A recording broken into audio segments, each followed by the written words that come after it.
Hello, and welcome to part one of our four-part series of webinars about webinars. So, over this series, we are going to go through the four steps or phases of a successful webinar program. And we are starting today off with planning.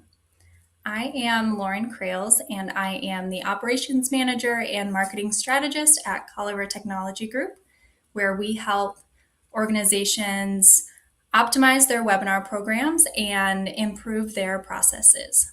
So, before we get started, a little bit about the platform. On the right-hand side of your screen, you will see a panel that has a few different icons on the top. So, there is a chat where you can engage with other attendees and submit questions throughout the session.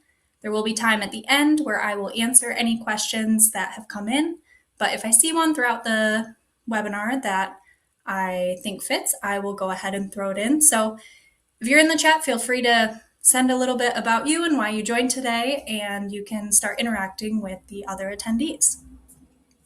All right. There is also a offer and a handout on the panel. One of them is to help mark your calendar for the next session or share that with anyone. And then the handout is covering our webinar management workbook, which we will talk about a little bit later as well. So we're going to get started with the kickoff call, which sounds pretty straightforward and like a normal piece of any campaign, but I've often seen this overlooked in several webinar programs. And this piece of it helps the organization and cross-functional members really align on the purpose of a webinar program. The reason why this matters is because someone is much more likely to put work into something and make time for something if they understand the purpose of why they're doing it and why something has come about.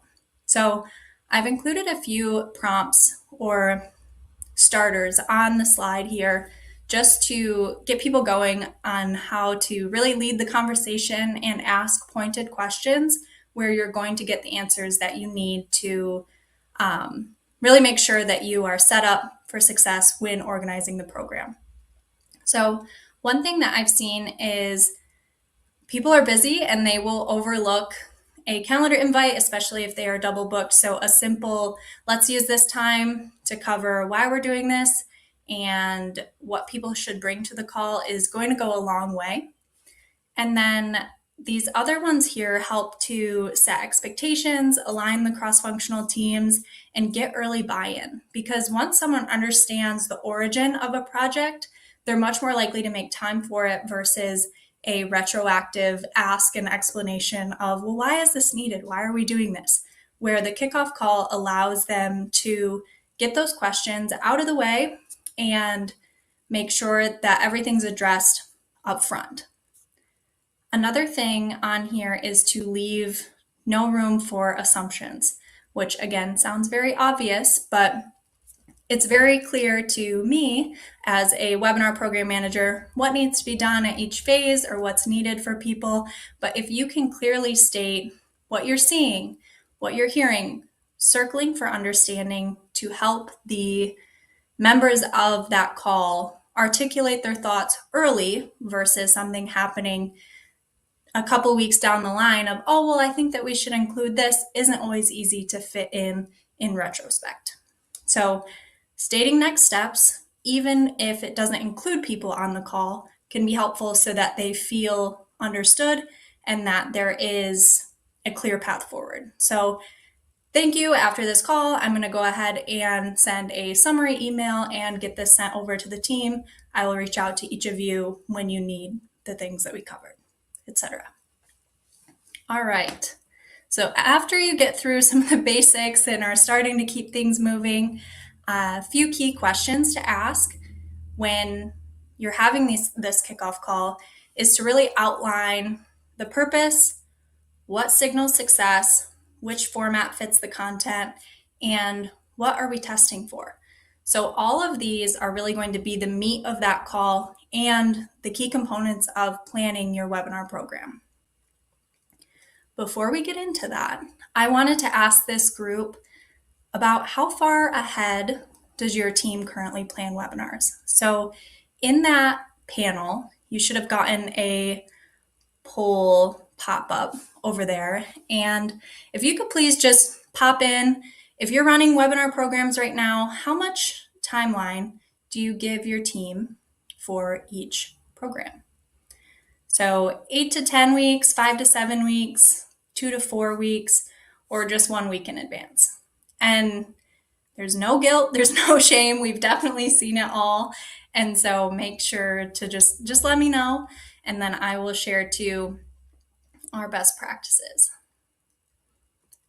So it looks like we have a little bit of a split here, which is good.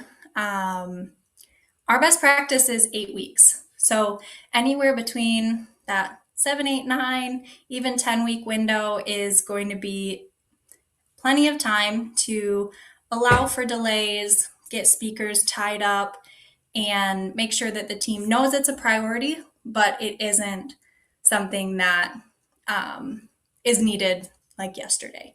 Nobody wants to complete those requests where something is like needed immediately. And then another thing that we have seen with our webinars too is if you give people too much time, like say I'm planning a webinar for November right now in June, someone isn't going to prioritize it as much then either. So there is kind of a sweet spot, but that's pretty good. So we had a good split between A and B there, which is awesome. Love to see it. So getting back to those questions and defining with the stakeholders really what is the purpose of the webinar program that you're running. We've seen them fall into these 3 categories here of thought leadership, customer training, or a product or service highlight. And by breaking it out this way, it makes it a lot easier to categorize the next questions that we had too, because thought leadership, the purpose of that will have a lot different factors that lead up to it, and customer training, etc. So once you know what type of webinar program you want to run, you can determine how are we going to measure it? How will we know that this was successful? So for thought leadership webinars, we will often measure with volume, just because you're appealing to a broader audience. You're looking at prospects and customers a lot of times, and you're looking at a bigger topic.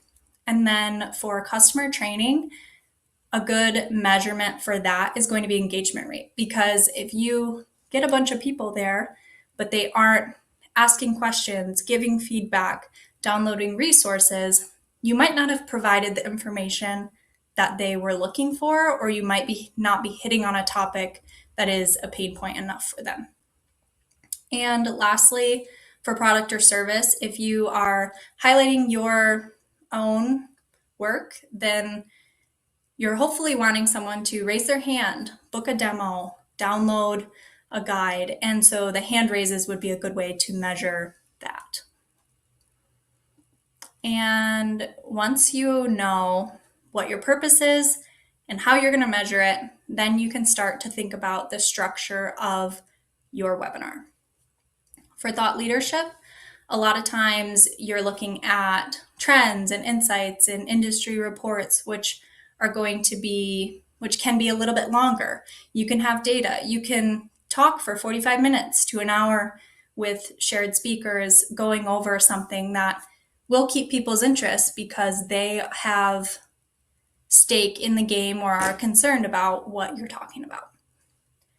And for customer training, the how-to sessions are really trying to narrow that focus onto one pain point or one feature or why you've brought them there, keeping those closer to half an hour, 45 minutes max would ideally be best, just to make sure that you're not filling the cup too full. So if you're trying to train someone on something, keeping it shorter is going to be better than keeping it drawn out over hours. That's going to be hard to retain. And lastly, for a product or service highlight, I would recommend these are quick hits, instant impact, something in and out where you are able to share what you are focused on, and then hopefully people have questions, and leaving plenty of time for a Q&A is going to where you see a lot of value for a product or service highlight. Keeping those short, 20 to 30 minutes, especially if you're talking about yourself. We all don't want to join a commercial, especially if it's not a two-way conversation. So once you have each of these things determined, it's a lot easier to establish your goals and make sure that everyone's on board for this program, because your kickoff call and your calls with the cross-functional teams are really what's going to drive the success of the program, is making sure that everyone is moving in the right direction. Because if I try to run a hour-long commercial, then the results might not be exactly what we're hoping for. So making sure that everyone is doing the same thing when drafting the copy, creating the graphics, knowing what you're hoping to achieve is going to make it much more successful in the end. And like I said, talking about testing and measuring, which has to be my favorite part. I love a good spreadsheet, and tracking everything that we do makes it a lot easier to move forward. So I joke that there should be a way to do something so that you can do it differently next time. Because if you don't know what you're measuring or what you're testing or what you're even doing, if there's not a process, you don't know where to change it. So that is where you can measure and change cadence, promotions, topic, content format. But if you're not keeping a solid look at all of those things, it's going to be harder to make those tweaks, because in a month or two, you might not remember exactly what you did on that session that performed well. With that, I wanted to show you our webinar program workbook. So I'm going to share my screen and walk you through this resource that we've made available for you all. It's on our website. We have outlined the key factors that we use when running a webinar program.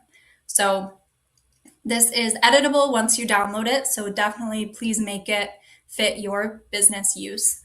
But you have spaces for all of the things that we talked about with setting goals, and then we've outlined all of the tasks that are needed, a place to keep track of statuses or notes, including drop downs here that you can update to match your business.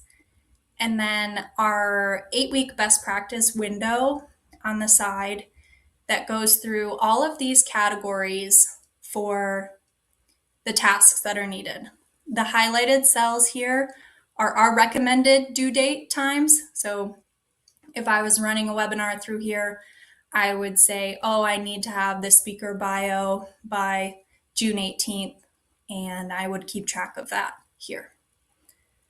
So this has several different components of it where you can keep track of everything for each webinar in this first tab. And then the second tab here is what I was talking about with tracking your webinars. So this tab you would use for all of the webinars that you run in a year. And I put the ones of our series here. So for Q2, we have this one, and in Q3, since that'll be July, we have those down here. So along here are the columns where you can add counts, conversion rates, add any links, track any notes of why something may or may not have performed, and then you can get a cohesive look at your webinar program for the whole year.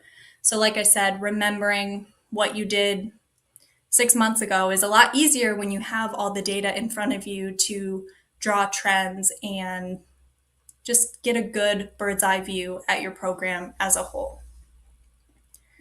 So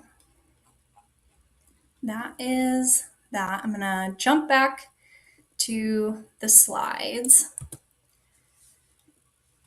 And like I said, that is in the handout tab on your right-hand side on our website. So that brings me to some tiny details that we just wanted to share with you guys that have made a webinar program process a lot smoother and a lot easier to get people to want to work with you. Because if you've worked within a mid-sized growing organization, a lot of it is the social dynamic. So the more organized you are coming into a project, it'll be a lot easier for cross-functional teams to want to help you out if you are in a pinch or work if you are consistent. So starting with scheduling prep calls as close to the same day and time as the live event. A lot of times that one's like why do you do that? And it seems silly, but there are internal factors, external factors, such as maybe your kids get home from school at Wednesday at 1 p.m.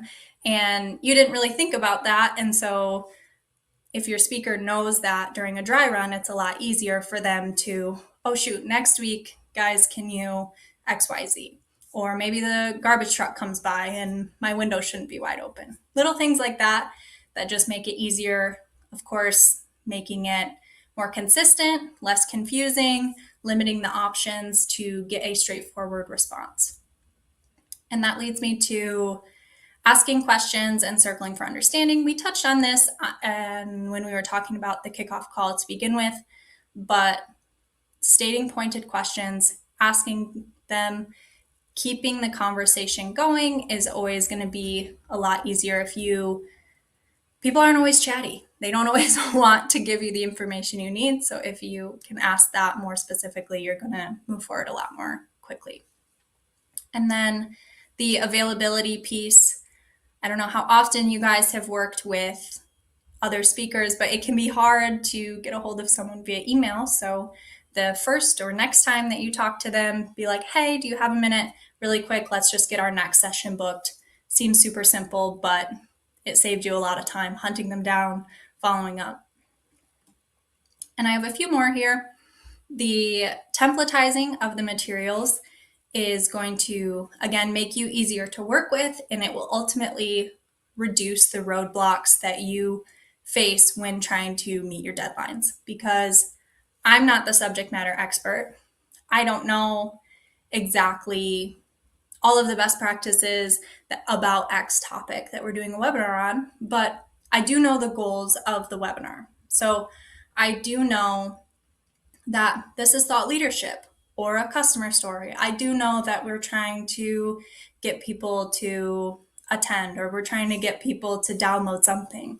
And so if you can templatize, say, your slides and provide your subject matter expert with something that is concise and has a nice, clean flow to it, it will be a lot easier for them to get it done quickly and get it back to you versus sending them a blank slide deck and saying, good luck, but then you're not happy when it doesn't follow a nice, simple flow. Another tip that we have used, especially with customer programming, is to use your registration form to collect questions, especially if people are facing big challenges or are concerned about things in the industry. Getting those when people register does two things. It helps you curate your content towards your audience's needs, and it also gives them a little bit of stake in the game. Because if I've asked a question when I register, I'm much more likely to attend or watch the on-demand to see if they answered my question. And last but not least, give yourself deadline buffers and send reminders, because you can't control when someone does something, but you can control when you reminded them about it. If I need something in an hour and I send you a note, it's a lot easier to be like, oh shoot, I forgot, I'm not going to be able to get to it. Versus if I send you a reminder 2 days ago, then it's on your radar. So easy, simple, but helpful. And once you have a good understanding of why and how you're going to do something, the next thing is promoting your webinar. So that's what we're going to talk about on July 2nd. I hope that you guys join me and we can go through different types of promotions and how to get people to register and attend your event. Don't forget to download your webinar blueprint. And that leads us into Q&A. So a reminder of our schedule there. And if you guys do have questions, please put them in the chat. Otherwise, I do have a couple here of that we see that we get often. So I'll start, and then if you guys have any, please send them in. What is the first thing you would prioritize if you are trying to improve an existing webinar program? I would have to say having a designated person on your team who does it is going to create a cohesive and processed system for the other stakeholders to get used to. And that's going to improve your process a lot more than any tip or trick. Is just having one person in the seat who has the bird's eye view is going to make it a lot more cohesive across the organization and the verticals. And then Sarah asked, what platform do you use? This one is called Webinar Kit. This is something that, since we are a small business, we use this. It's super easy, fairly user-friendly, but I've used a handful of other ones, GetWebinar, Zoom, and then probably most extensively On24. And then one more, let's see, unless you guys send any. How do you keep your webinar planning aligned with broader marketing and sales objectives? For that, I would say getting the stakeholders in the room for that kickoff call. If you know that someone is really close to a certain topic or an audience, inviting them to that call and asking for their opinion up front is going to make sure that you're aligned with their goals and they're on board with your program too. And they're going to be much more likely to spread the word to their team and get it out, which is going to be helpful to the program as a whole. All right. So I think that's what I have for today. And I really appreciate all of you joining and registering and coming across this program. And I hope to see you on July 2nd. If there is anything I can help clarify, or if you are looking for help running your own webinar program, please reach out to me directly or visit our website for more information. Thank you again, and have a great rest of your day.